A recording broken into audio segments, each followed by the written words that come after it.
Hi అండి. ఈ winter సీజన్లో అన్ని కూరగాయలతో పాటు ఈ క్యాలీఫ్లవర్ కూడా ఎక్కువగా ఉంటుంది కాబట్టి ఈ క్యాలీఫ్లవర్తో ఆవకాయ రుచి వచ్చేలా పచ్చడి ఎలా తయారు చేసుకోవాలో ఈ వీడియోలో చూపిస్తాను.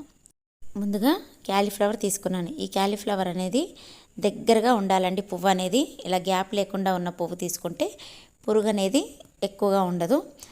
ఇది సీజన్ ఫస్ట్లో కాబట్టి ఈ క్యాలీఫ్లవర్లో పురుగు అనేది అస్సలు లేదండి. ఈ క్యాలీఫ్లవర్ని చిన్న చిన్న ముక్కలుగా కట్ చేసేసుకొని తర్వాత నేను 2 సార్లు శుభ్రంగా కడిగేసానండి. ఇప్పుడు ఈ వాటర్ నుండి ఈ ముక్కలు అనేవి సపరేట్ చేసేసుకోవాలి. నేను ఇలా జల్లిగా ఉన్న ఒక గిన్నె తీసుకున్నానండి. ఈ గిన్నెలోకి అన్ని ముక్కలు తీసేసుకొని వాటర్ పోయేంత వరకు ఒక పక్కన పెట్టేసుకొని కొద్దిగా ఎండ తగిలే ప్లేస్లో, అంటే నీడలో అయినా ఆరబెట్టుకోవచ్చండి. కాకపోతే తొందరగా ఆరవు కాబట్టి నేను కొద్దిగా ఎండ తగిలే ప్లేస్లో అయితే ఒక క్లాత్ వేసుకొని దాని మీద ఆరబెడుతున్నాను. ఈ విధంగా ఒక 2 గంటల పాటు ఆరబెట్టేశానండి. ఇలా ఆరబెట్టడం వలన ఈ క్యాలీఫ్లవర్కి ఉన్న వాటర్ అనేది అలాగే తేమ ఉన్నా కూడా మొత్తం ఆరిపోతుంది. అప్పుడే పచ్చడి అనేది ఎక్కువ రోజులు నిల్వ ఉంటుందండి. ఇది ఆరిపోతే ముక్క అనేది వాడిపోయినట్టుగా ఉంటుందండి. అస్సలు తడి లేకుండా ఆరిపోయిందండి. ఇలా ఆరిపోవడం వలన ముక్క అనేది కొద్దిగా వాడిపోయినట్టుగా ఉంటుంది. ఇక్కడ 2 క్యాలీఫ్లవర్లకి నాకు ఇన్ని ముక్కలు వచ్చాయండి. అందుకని ఇప్పుడు మనకి గ్రేవీ ఎక్కువ కావాలి అనుకుంటే కొద్దిగా ఉప్పులు కారాలు ఎక్కువగా వేసుకోవచ్చు. కాకపోతే అది కూడా కొలతగా వేసుకుంటున్నాను. 1 కప్పుతో ఆయిల్ తీసుకున్నాను. ఇది గ్రౌండ్నట్ ఆయిల్ అండి. ఆయిల్ అంతా ఒకేసారి వేయకుండా కొద్దిగా వేస్తున్నాను. ఇక్కడ చూపించిన ఆయిల్ మొత్తం పచ్చళ్ళలో పడుతుందండి. కాకపోతే ఒకేసారి వేయకుండా నేను కొద్దిగా వేస్తున్నాను.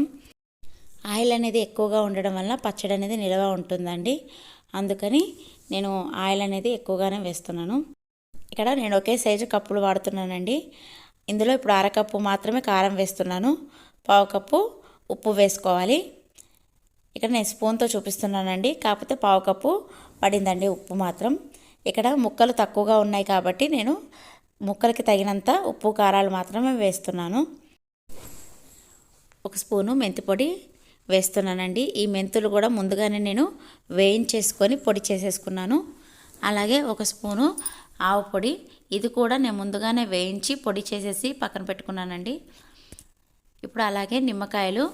ఈ నిమ్మకాయ రసాన్ని నేను 4 నిమ్మకాయలు తీసుకున్నాను. ఇక్కడ చూపిస్తున్నాను కదండి, ఈ సైజు నిమ్మకాయలు 4 తీసుకున్నాను. ముందుగానే గింజలు లేకుండా ఈ రసాన్ని తీసేసుకొని పక్కన పెట్టుకున్నాను. ఇప్పుడు దాన్ని కూడా వేసేసుకొని మొత్తం బాగా కలుపుకోవాలి. ఈ ముక్కలకి బాగా ఉప్పు కారాలు అన్నీ బాగా కలిసేలాగా కలుపుకోవాలండి. అప్పుడే టేస్ట్ అనేది బాగుంటుంది. ఇక్కడ ఆయిల్ అనేది ఒకేసారి వేయలేదన్నాను కదండి. ఇప్పుడు మిగిలిన ఆయిల్ మొత్తం కూడా ఇప్పుడు కొద్దిగా వేస్తూ కలిపేసుకోవాలి. పచ్చడి రెడీ అయిపోయిందండి. ఇది వెంటనే కూడా క్యాలీఫ్లవర్ పచ్చడి అనేది అన్నంలో తినేయచ్చు. మరుసటి రోజుకైతే ఇంకా రుచిగా ఉంటుంది. ఆయిల్ అనేది మరుసటి రోజు బాగా తేలుతుందండి. వెంటనే తేలకపోయినా కూడా ఈ పచ్చడి అనేది ఒక 2 మంత్స్ వరకు నిల్వ ఉంటుందండి. క్యాలీఫ్లవర్ పచ్చడి అనేది రెడీ అయిపోయిందండి. ఇది ఒక డబ్బాలో కానీ గాజు సీసాలో కానీ స్టోర్ చేసుకుంటే సరిపోతుంది.